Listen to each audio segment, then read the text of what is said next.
Notre société accorde une importance croissante à l'apparence physique. Rejoignant la gente féminine, les hommes y sont également de plus en plus attentifs.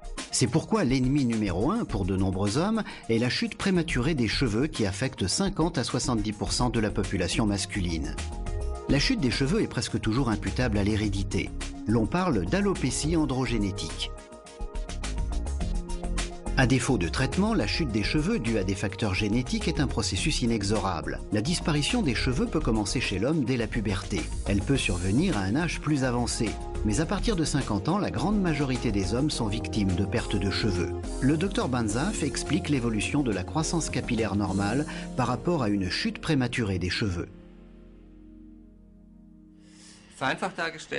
En simplifiant, on peut dire que la croissance capillaire se déroule en deux phases, à savoir une phase de pousse qui dure en principe environ 4 ans et une phase d'inertie qui dure 4 mois. Au terme de cette phase d'inertie, le cheveu tombe. Dans une situation de croissance normale, 85% des cheveux sont en phase de croissance et 15% en phase d'inertie. En cas de chute des cheveux due à des facteurs héréditaires, l'alopécie androgénétique, seuls 60% des cheveux se trouvent en phase de croissance, pour 40% en phase d'inertie.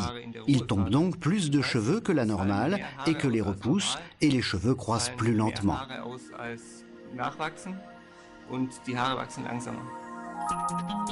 Ainsi, le cuir chevelu se dégarnit visiblement. Les hommes souffrant de chute de cheveux héréditaire déplorent une perte supérieure à 100 cheveux par jour, pendant une période prolongée. Mais quelles en sont les causes ?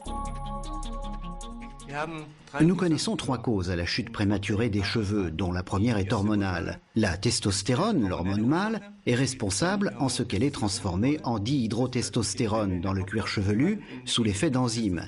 Et la dihydrotestostérone est particulièrement active et provoque une régression des racines capillaires. Une deuxième cause réside dans une irrigation déficiente du cuir chevelu. Les cheveux requièrent un apport optimal de substances nutritives. Et si la circulation sanguine ne peut l'assurer, il tombe rapidement. La troisième cause, enfin, est une structure déficiente des racines capillaires.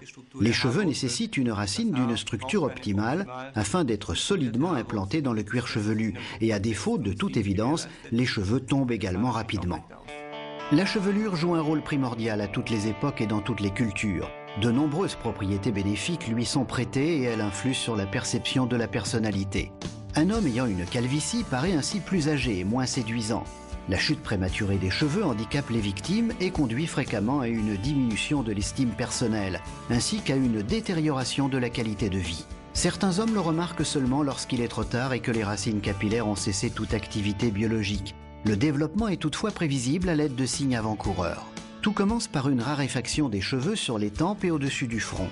La densité capillaire s'amenuise ensuite à l'arrière de la tête, puis la limite entre le front et les cheveux recule encore et une calvitie complète finit par s'installer, la plupart du temps rehaussée d'une couronne de cheveux.